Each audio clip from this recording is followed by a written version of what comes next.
Warning. This episode contains violence, racist language, and scenes that some listeners may find distressing.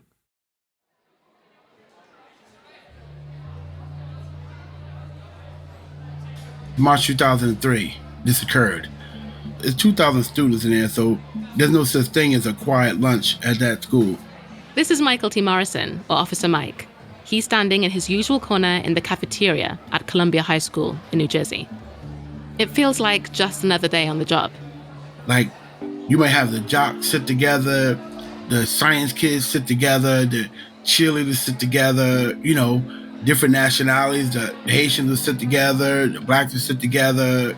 Now, at this point, Michael has been a police officer for 15 years. He sees himself as a bridge between black residents and the police. But that's about to change. This particular group actually were Haitian American. The principal was several feet away from them, but I was in earshot of what was occurring, of her telling them to sit down and them not listening to her. Things escalate quickly. And so on this particular day, one kid got upset, yelling, don't be talking to me, or you ain't telling me what to do. His arms going up and down, his arms flailing like that. Mike didn't know it at the time, but for months, these black students had been feeling discriminated against. In my head, I was like, what is going on with this kid? He went running toward the principal. A black officer caught between a black kid and a white principal. He felt he had no choice.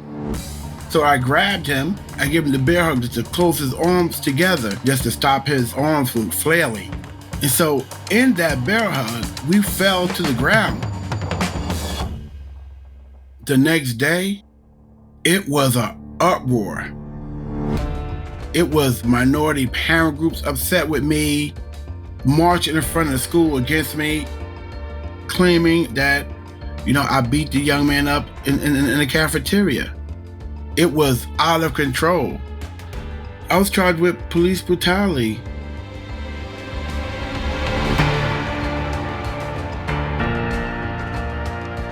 From Curious Cast and Blanchard House, I'm Seren Jones, and this is Black and Blue, Behind the Badge.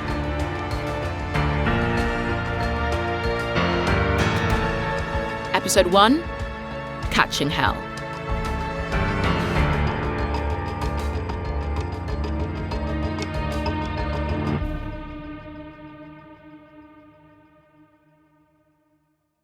It was August 2012, and I'd moved to a town called Brookville in New York. I was 18 and starting a new life as a student athlete at Long Island University. I was on the women's swim team. As a black girl from South Wales, where there were hardly any black people, arriving in New York, I expected to find a great melting pot. But it wasn't like that. In fact, I spent a long time trying to figure out what it meant to be black in America. And then one day, on July 17th, 2014, something happened. Eric Garner, an unarmed black man, was put in a chokehold and pinned down by 4 cops in Staten Island. His crime? They said he was selling loose, untaxed cigarettes. He said he wasn't, but within 3 minutes he was unconscious. An hour later, he was dead. There was outrage. Police and many New Yorkers have been at odds since a grand jury refused to indict any officer in Garner's death. The Black Lives Matter movement blew up, unapologetically. No peace, no justice, no peace. The mood was changing. I was seeing it, sensing it. New York was now restless to me, on edge. It seemed stories of police brutality involving African Americans were everywhere. In a matter of seconds, the 12-year-old boy in this video will be fatally shot. And now new video shows he lay wounded on the ground for at least 4 minutes before getting any medical attention. He's running this way. He turns his body towards this way. Hands in the air, being compliant. He gets shot in his face and chest. The country was burning. Deal with how we gonna police in the United States. It was anarchy in the St. Louis suburb of Ferguson last night. Storefronts smashed. And in the midst of the outrage, I realized something was missing. I wanted to hear a voice that we hadn't heard and still haven't heard. A story that wasn't being told. And I kept wondering, Where are all the black police officers?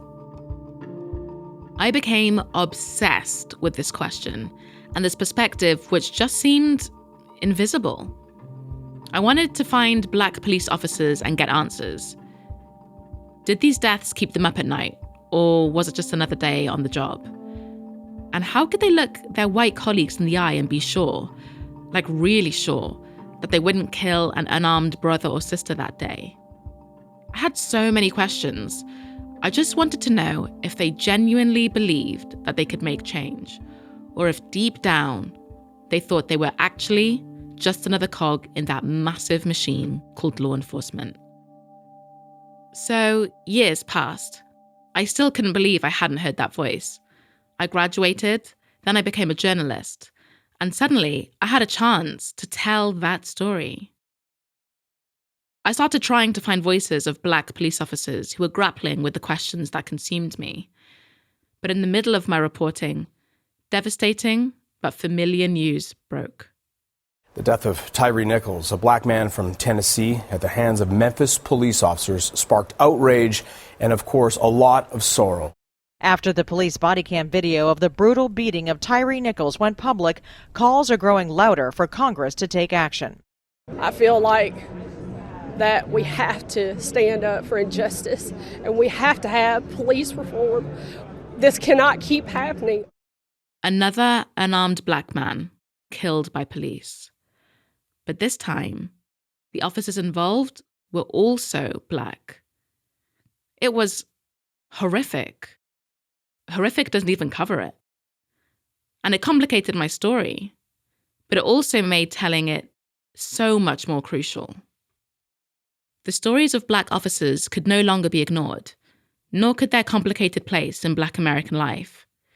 And this is that story. It's a story which starts in a suburb of New Jersey called East Orange, speaking to a retired black officer named Mike. You heard from Mike at the start of the show. I realized you cannot go against the police department. If you try to be an honest cop, you can find yourself in trouble. This series is about him and some of his colleagues, a small, overlooked group of officers who walk the fine line of being pro-black and pro-police. The ones who are often loathed by their colleagues and their own people, who are tested to pick a side. Now, I'm not American, I don't have all the answers, but I am a black journalist and I ask a lot of questions. I want to try to understand the truth.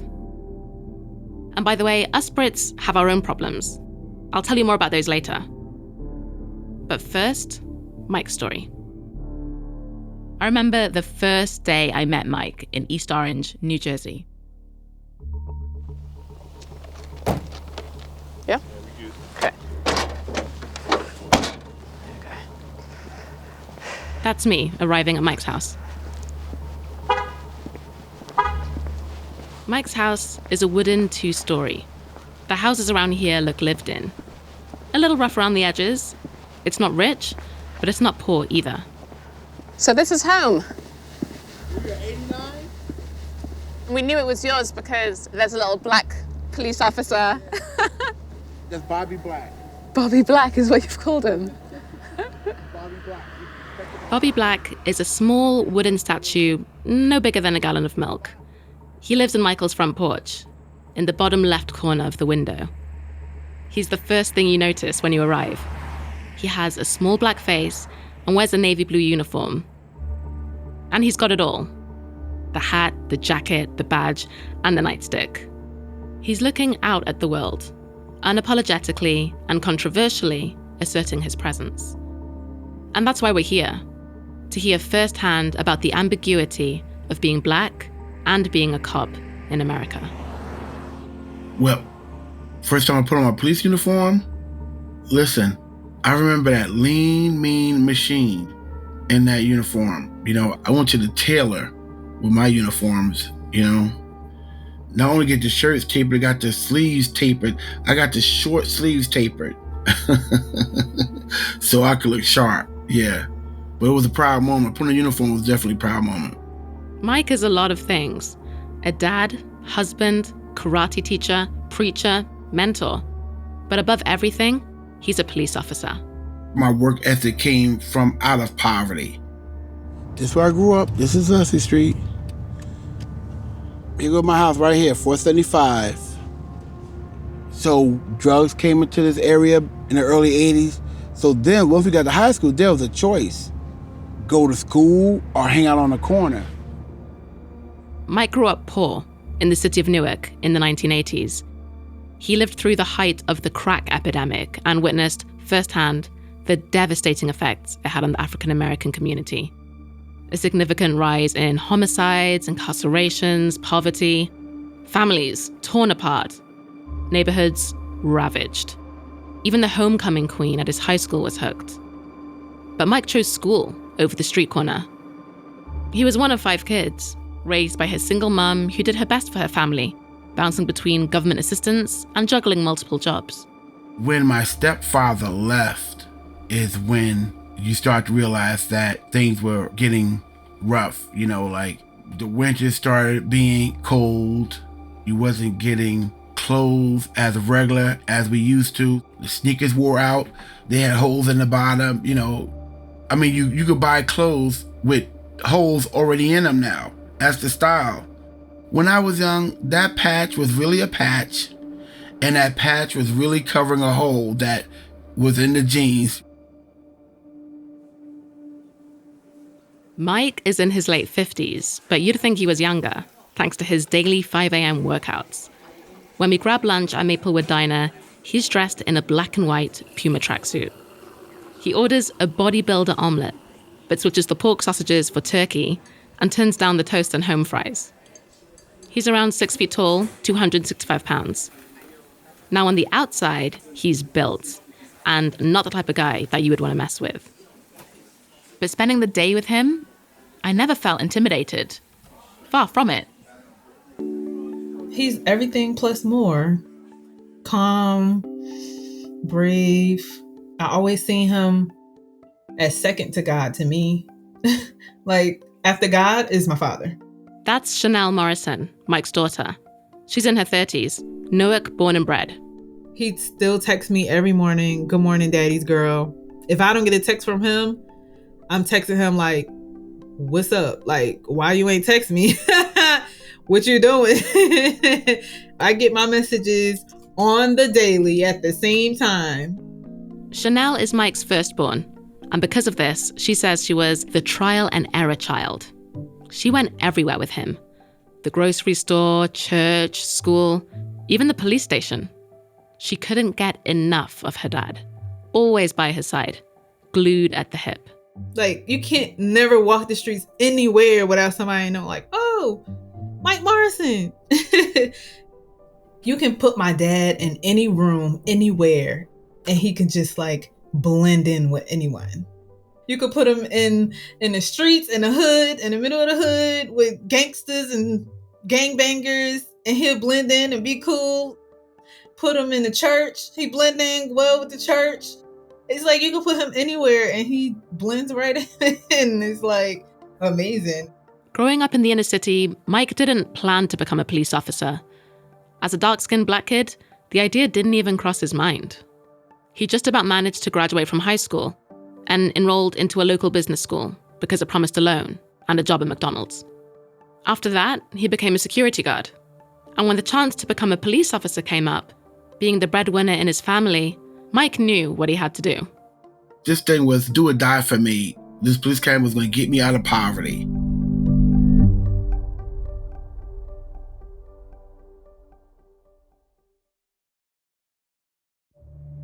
I caught 3 buses for 17 weeks to get to the police academy.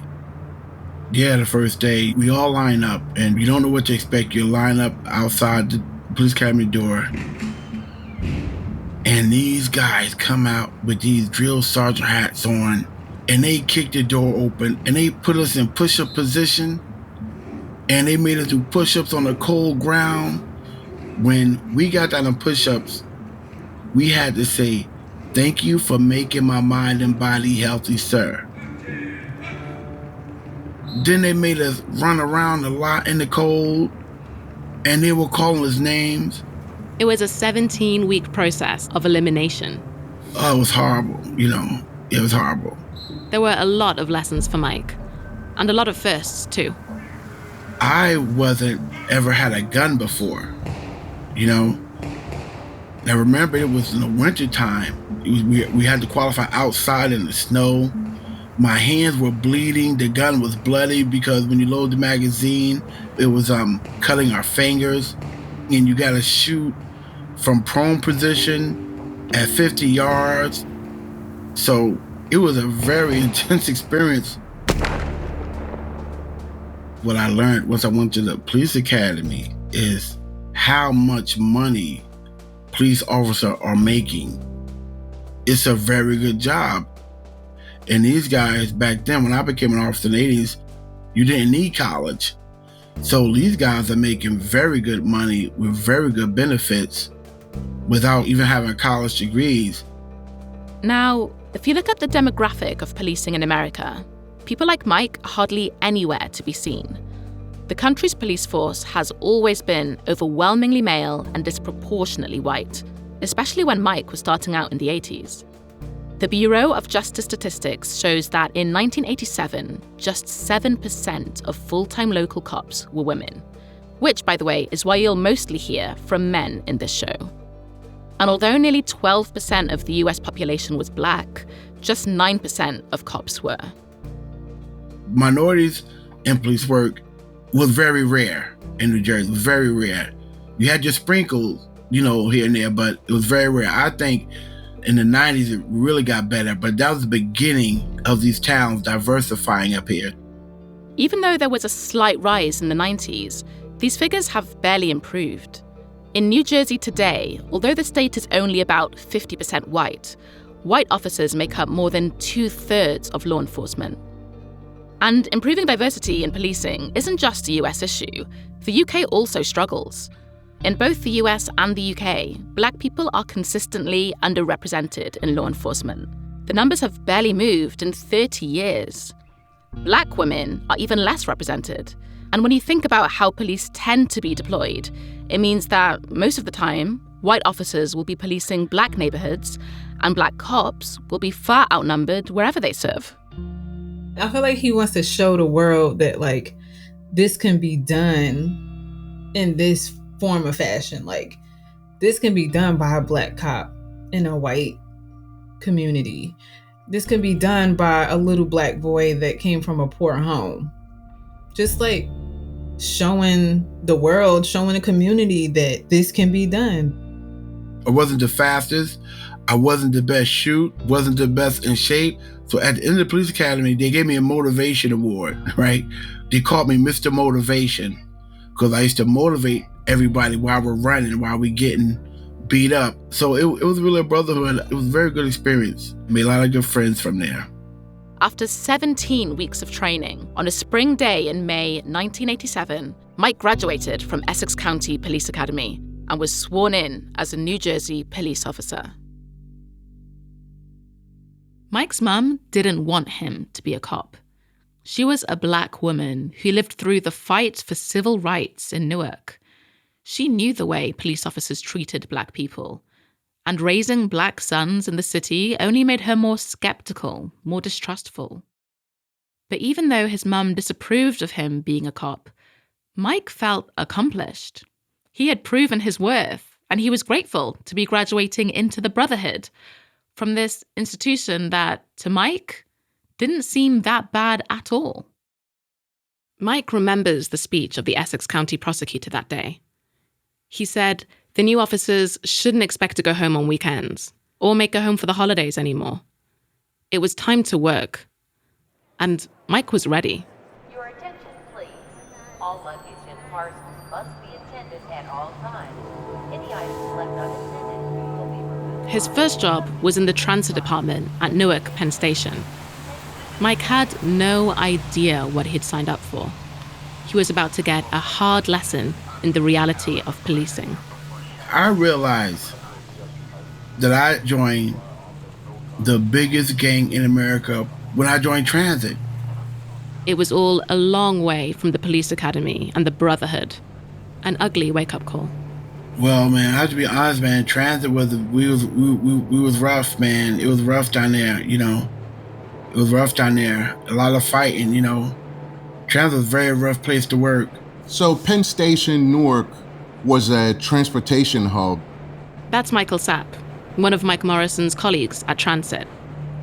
It's in the city of Newark, downtown, and you had 5 sets of train tracks. You had Amtrak trains, New Jersey Transit, Port Authority trains, Greyhound bus, taxi cabs out front and back, a large homeless population. There were a lot of drug addicts lingering around. I would leave my police uniform on the porch. That's how contaminated it was. I didn't even bring it into the house because the stench was so bad. So it was a constant hustle and bustle, and something was always going on. There were strong-arm robberies going on, assaults. Newark Penn Station is one of the busiest rail hubs in America. At the time, around 90 officers were on patrol. Every day, around 300,000 passengers would pass through. It was a never-ending cycle, a world of constant revolving doors with new challenges ready to add chaos to the carnage. Mike Morrison met Michael Sapp at the Transit Medical. We had to get on a scale. And, you know, we're standing there in our underwear waiting to weigh in, and Michael gets on the scale and it said like 215. And he's like, what? 215? Nah, all the working out I've been doing. He said, let me take this watch off, you know, and throw this watch on the side because this watch is messing me up. They quickly became friends, becoming 2 of only a handful of minority officers working at the station. Mike Morrison was from inner city Newark. Mike Sapp was from the leafy suburb of Teaneck in Bergen County. They were 2 black men from 2 very different worlds. Mike would elbow me and be like, man, get out of here, man. You one of them pretty light-skinned guys that grew up in the suburbs, man. You don't know nothing about struggling. You know, watch out, watch out. We would kind of just lean on each other and cracking up laughing. But transit was a culture shock to both of them. A lot was going on all the time, and between them, they saw it all. So one time I was talking to my sergeant, and we were having a conversation, and I turned around and I walked away from him. I got about 30 feet away and I heard all this yelling, and I turned back around and he's on the floor with a guy wrestling. So I run back and we grabbed the guy and handcuffed him. And I said, so what happened? He said, when you turned around and walked away, this guy walked up to me and just jumped me. And so we're processing the guy and we said, what was that all about? So the guy says, yeah, I got arrested by Newark police, and I made a promise to myself that when I got out of jail, the first cop I saw, I was gonna jump on him. And he was the first cop I saw. But the hardest thing about working at Newark Penn Station wasn't actually the people. It wasn't the violence, the poverty, the addicts, or the long hours. Here's a warning that Michael Sapp was given by one of his instructors at the academy. The threat was much closer to home. He told the class, he said, you know, 98% of the headaches that you're going to endure on this job, it's not going to be from people in the street and the general public, or even the people you arrest. It's going to be from the people you work alongside, your colleagues. He was deadly accurate with that statement. From the management at Transit, I feel racism at Transit is horrible. I feel Transit very, very racist department, especially from the bosses down there. I kind of felt like there was a tiger hiding in the woods and could come out at any time and kill me.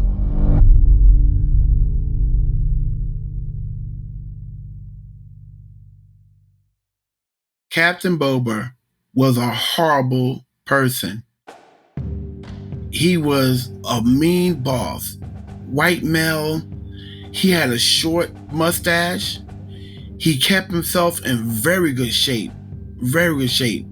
Captain Joseph Bober ran the patrol division at Transit. His reputation preceded him. Even in his previous job, he'd been notorious. The rumors that reached transit were outrageous. But even so, Morrison and Sapp weren't prepared for the reality. There was one instance where I was standing next to him and a lieutenant. There was a snowplow driver that had gone by. He missed some snow and he was making a U-turn to come back, and he says to the lieutenant, "You know what's wrong with the city of Newark? There's too many niggers working for it." And I said, "Oh, okay." I said, "Let me take my notebook out and write that down." He said, "I don't give a fuck what you write down." Morrison and Sapp felt one thing very clearly. They felt their captain was out to make life difficult for minority officers, and especially Mike Morrison. He would tell other officers, when you ride train patrol, make sure you give the niggers and the spics hell. He zeroed in on Michael while Michael was there. You know, it was hell for Michael. The two Mikes recall a culture that felt toxic, suffocating, insufferable. Boba would challenge officers to meet him at the back of the police station to settle scores, man to man. He would mess with the minorities. They had a dumpster out there. And so his thing was you want to fight me? He would invite you out to the dumpster. You know, he was a bully. And one inevitable and dreaded day, Boba chose Mike. You know, I was invited out to the dumpster. I was in shape. I could fight back then. Mike knew this day would come. There weren't too many minority officers for Boba to choose from. So Mike confided in Michael Sapp. He said, "You know, Boba challenged me to a fight out by the dumpster at police headquarters." And I said, "What?" I said, "I don't understand." And he said, "Yeah, you know, he was complaining again about something that I did or didn't do. And he said, you know what, I'm getting tired of you, Morrison. We can go out by the dumpster and handle this like men." And I said, "And what'd you do?" He said, "You know, I left. I went on patrol."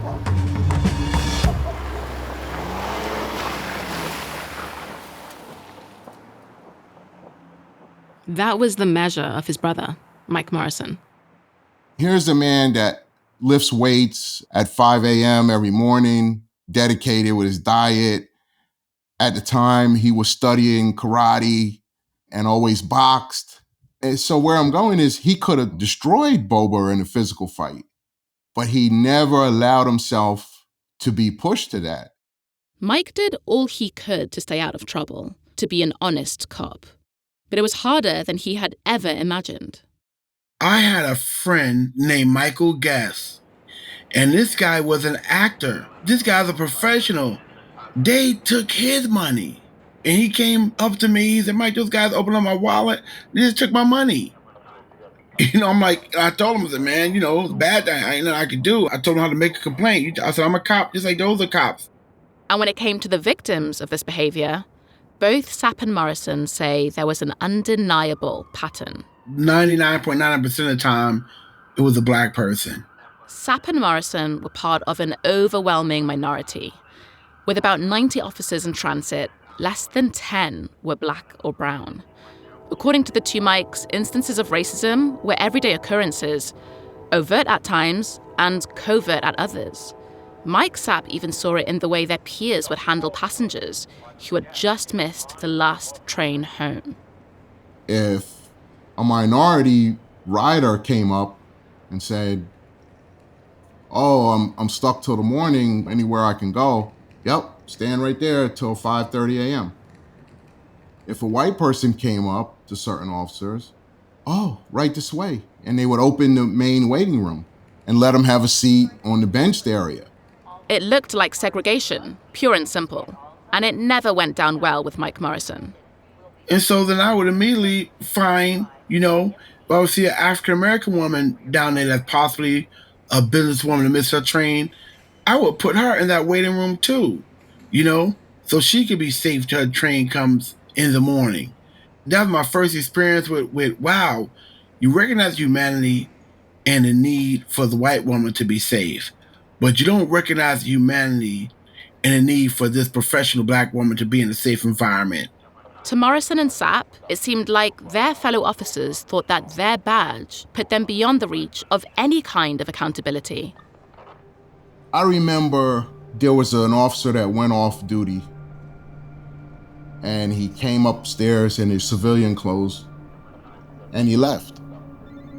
And a few moments later, he came back in, and he's dragging a teenage boy, young black kid.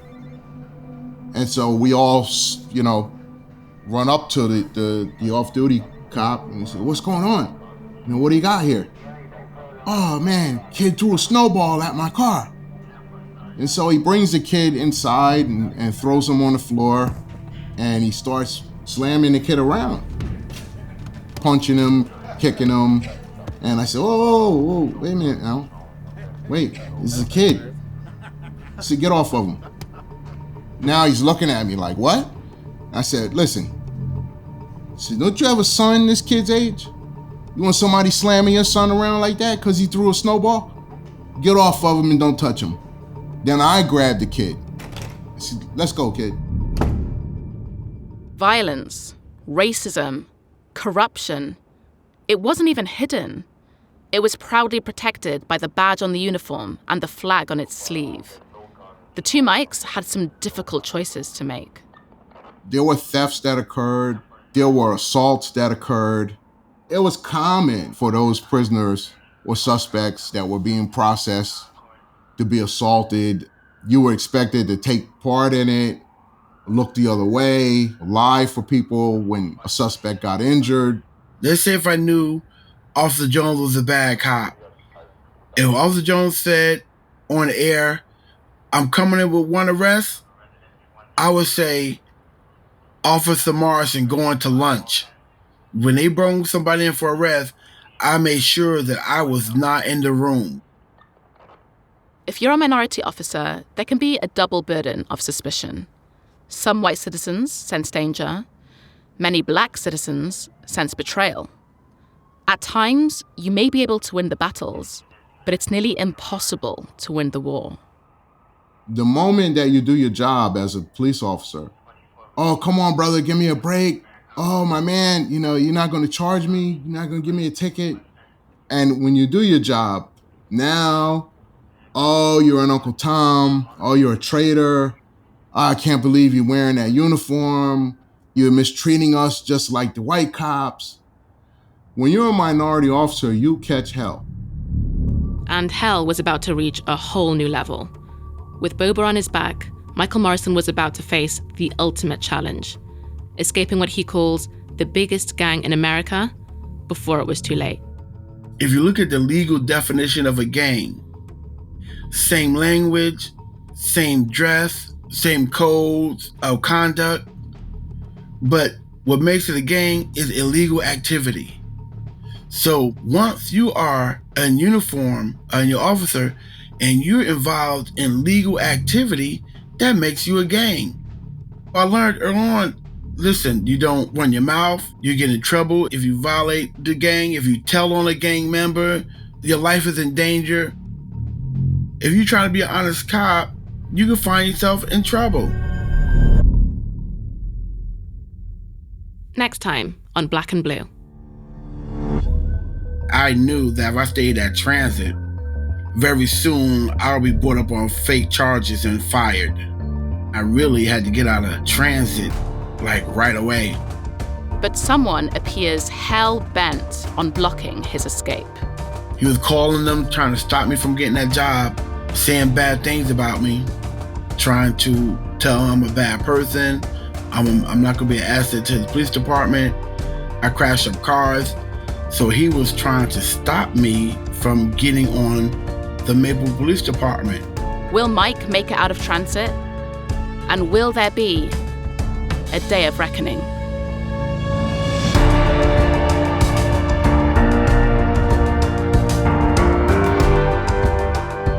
You've been listening to Black and Blue, a Blanchard House production for Curious Cast. Black and Blue is hosted, written, and produced by me, Seren Jones. Script consultant, Soraya Shockley. The sound recordist is Volkan Kiziltuk. Original music is by Daniel Lloyd Evans, Louis Nankmanel, and Toby Matamong. Sound design and mix engineering is by Toby Matamong. Voice coaching by Vicky Merrick. The managing producer is Amika Shortino-Nolan. The creative director of Blanchard House is Rosie Pye. The head of content at Blanchard House is Lawrence Grizel. The executive producers are Charlie Bell and Lawrence Grizel. For Curious Cast, the executive producers are Dila Velasquez and Chris Duncombe.